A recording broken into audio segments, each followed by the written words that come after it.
안녕하세요. 음산한 지밀들이 오신 것을 환영합니다. 오늘 우리는 아르헨티나의 한 집에서 유럽증 접근 오싹한 경험을 늘 이야기할 것입니다. 이 집은 공고의 잠수일 뿐만 아니라 편안하지 않은 영혼들이 숨쉬고 있는 곳입니다. 오늘 우리는 이 시니스의 한 젊은이가 10년 동안 겪어온 공포의 이야기와 그 집에서 숨겨진 비밀들을 들어볼 것입니다. 이 집에 숨겨진 이야기들은 여러분이 주변 슬기를 다시 달아보게 만들 것입니다. 아시아. 안녕하세요. 저는 지금 군 복무를 하고 있는 22살 군인입니다. 저도 한번 제가 겪은 일을 제보해보고 싶어서 이메일로 보내드립니다. 저는 특이하게도 어렸을 때부터 언어를 배우는 건 좋아했습니다. 특히나 그때 저는 스페인어를 매우 배우고 싶어 했죠. 그래서 부모님을 설득하고 유학을 가고 싶다고 노래를 부르던 저는 어쩌다 보니 14살의 어린 나이에 아르헨티나로 유학을 가게 되었습니다. 아르헨티나는 스페인어권 나라이기에 가고 싶기도 했고 유학을 가고 싶었던 저는 가족들을 한국에 두고 저 혼자 떠나게 되었죠. 그곳에서 어머니 아시는 분이 하시는 홈스테이를 하게 되었습니다. 홈스테이를 하고 싶어하는 한국 사람들이 모여 한 번에 출발하기 위해서 한 곳으로 모였습니다.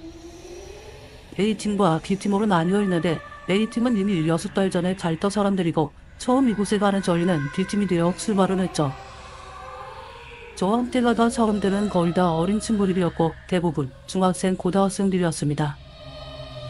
아르헨티나는 대한민국과 정반대에 있기 때문에 아주 오랜 시간 동안 비행기를 타야 했고 저희는 아주 고된 비행기 여행을 끝내고 아르헨티나에 도착했습니다. 아르헨티나의 부에노아이레스라는 도시에 거주하게 되었는데 부에노아이레스는 아주 아름다운 도시였죠. 길거리가 마치 동화 속에나 나올 것 같이 예뻤고 그 거리에 단독주택들이 길을 따라 쫙 세워져 있었습니다. 그리고 제가 지내게 될 집은 그중 하나였죠. 하지만 밤에는 치안이 좋지 않아서 철창문과 집 안으로 들어가는 문으로 이중구조로 되어 있었고 벽면은 노랗게 칠해진 평범한 외국 영화에나 나올 것 같은 단독주택이었습니다. 그 아래 들어가니 저와 함께 살게 될 형 누나들이 기다리고 있었어요. 아까 말했던 A팀에 속해 있던 사람들이었습니다. A팀들도 다 어린 친구들이었지만 그때 당시에도 중고등학생이었던 형 누나들이었죠. 총 남자 7명, 여자 7명이었는데 제가 그때는 가장 막내였습니다. 그리고 저희는 짐을 다 풀고 가짜 밤을 대정받고 A팀과 이사하며 그렇게 아르헨티나에서의 생활을 시작했습니다. 스페인어를 하나도 모르던 저희들은 그곳에 계시는 현지 선생님들에게 방문 과외를 받으면서 스페인어도 점차 배우기 시작했습니다. 저희가 일어난 일을 말씀드리기 전에 이 집에 대해서 잠깐 설명해드리겠습니다. 저희는 총 여자 보호자 1명, 현지인 남자 보호자 1명, 남자 7명, 여자 7명으로 총 16명이 들어가 살아야 되기 때문에 집이 매우 컸습니다. 1층에는 부엌과 이어지는 뒷마당, 거실, 그리고 큰 남자방과 이어지는 차구가 있습니다. 2층에는 긴 복도의 방과 드레스룸, 보호자들의 방, 두 번째 남자방, 2층 거실, 그리고 테라스가 있었죠.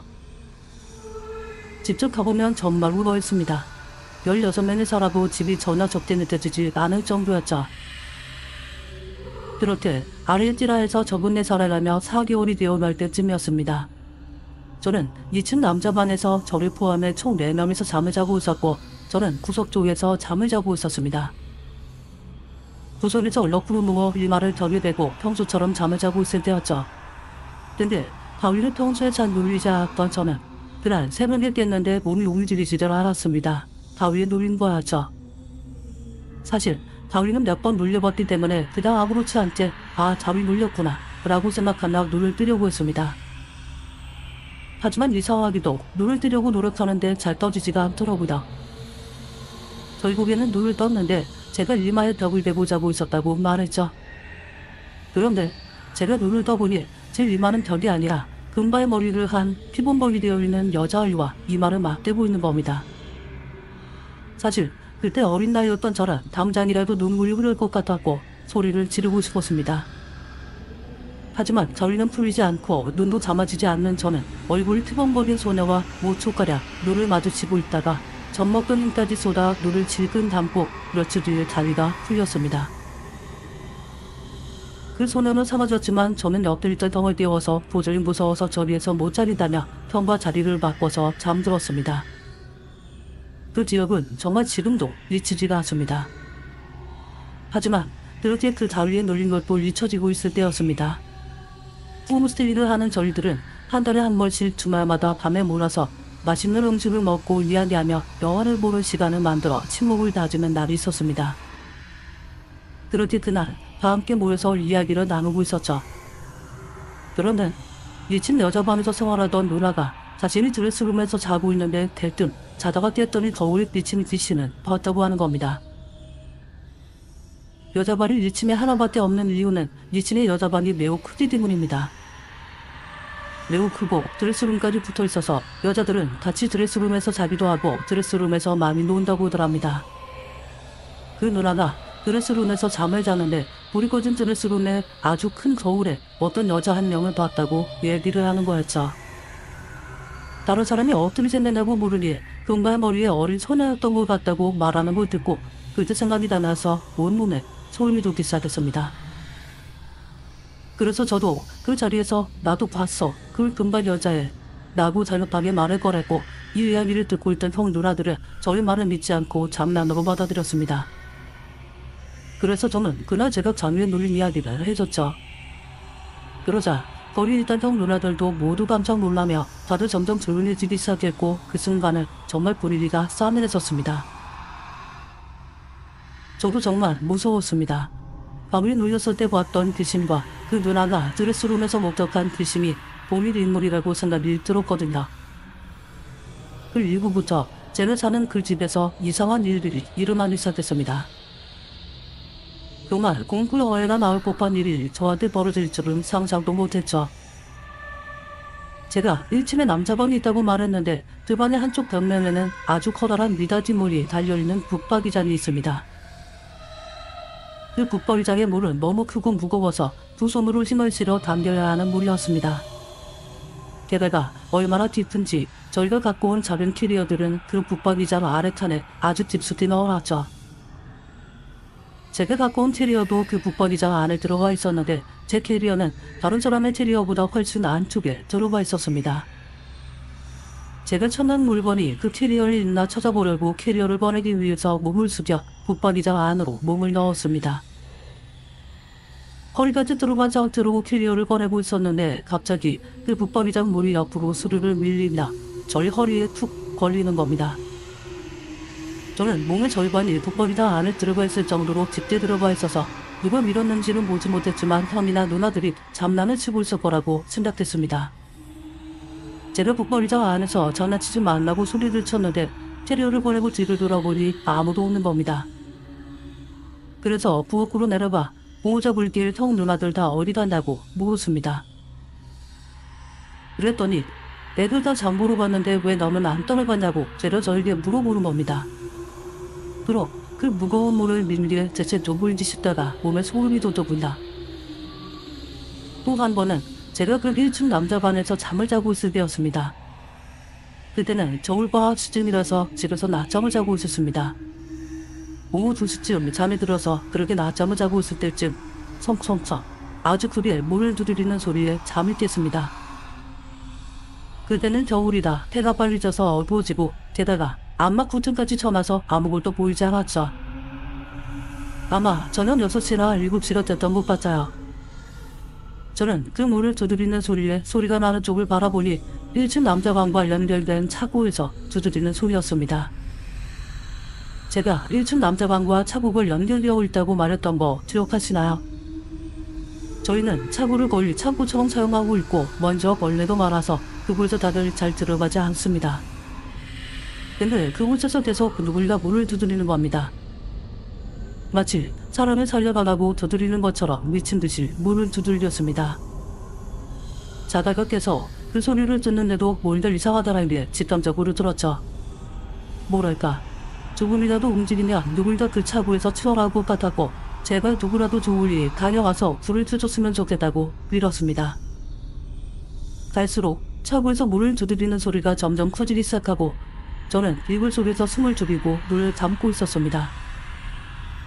불 꺼진 방 안에 아무도 없는 차고에서 밤물을 계속 세게 두드리는 걸 듣고 있으니 무서워 죽는 줄 알았죠. 그리고 정말 다행히도 형들 중 한 명이 물건을 가지러 방에 들어왔는데 이때다 싶어서 불방한테 달려갔습니다. 진짜 무서운 건 그 순간부터 그렇게 크게 들리던 문 두드리는 소리가 멈추어 보인다. 방 안은 고요한 정적만 흐르고 있었고 정말 미쳐 보일 것 같았습니다. 저는 그날 이후 절대로 1층 남자 방에서 자지 않았습니다. 근데 정말 소름 돋는 이야기는 지금부터입니다. 쭉 이어진 뒷마당은 덩굴도 많고 잡초들도 많은 전혀 관리가 되지 않는 오래된 뒷마당이었습니다. 그래서 저와 형들은 뒷마당을 청소하기로 했죠. 덩굴도 떼어내고 잡초도 뽑고 땅에 집기와 뒷골들이 말아서 모종삽으로 땅도 파고 물 청소도 하고 있었습니다. 그렇게 한참 청소를 하고 있었을 때 땅을 파고 있던 형이 이게 뭐냐며 어떤 공책을 땅속에서 꺼내들더군요.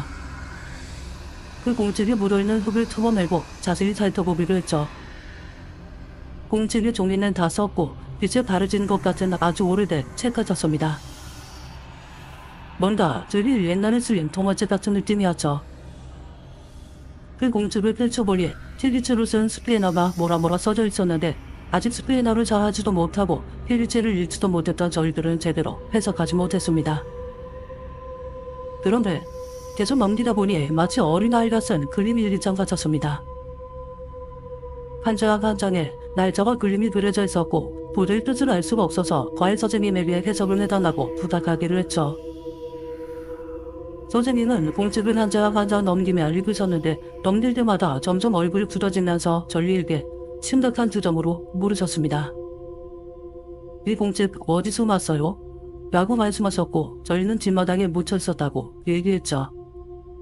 그러자 과외 선생님은 이 공책 당장 버리세요 라고 말하고 그냥 안 좋은 얘기들이 많다며 별일이 해석을 해주려고 하시지 않으셨어요.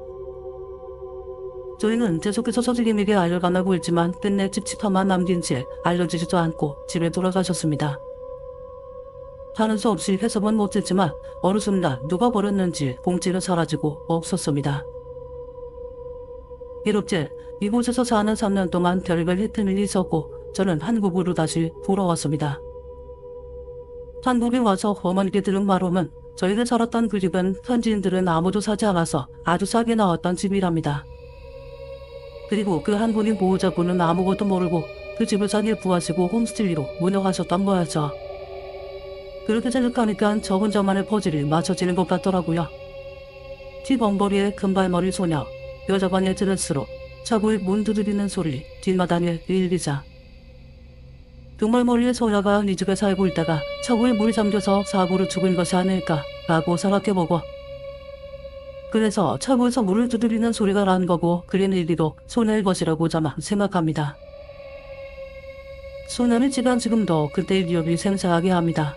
영화에서나 불법한 이야기가 실제로 저한테 일어났다는 게 믿기지도 않고요.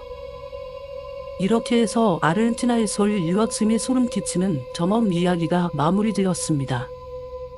여러분은 둘 영혼들이 여전히 집 진리를 떠들고 있다고 생각하시나요? 아니면 그 기밀들이 여전히 어둠 속에 숨겨져 있다고 느끼시나요? 이 영상이 마음에 드셨다면 좋아요를 눌러 친구들과 공유해주세요. 음산한 비밀들 채널을 구독해서 더 많은 공포 이야기를 함께 탐험해봅시다. 여러분의 이야기도 댓글로 남겨주시면 감사하겠습니다. 시청해주셔서 감사합니다. 다음 영상에서 뵙겠습니다.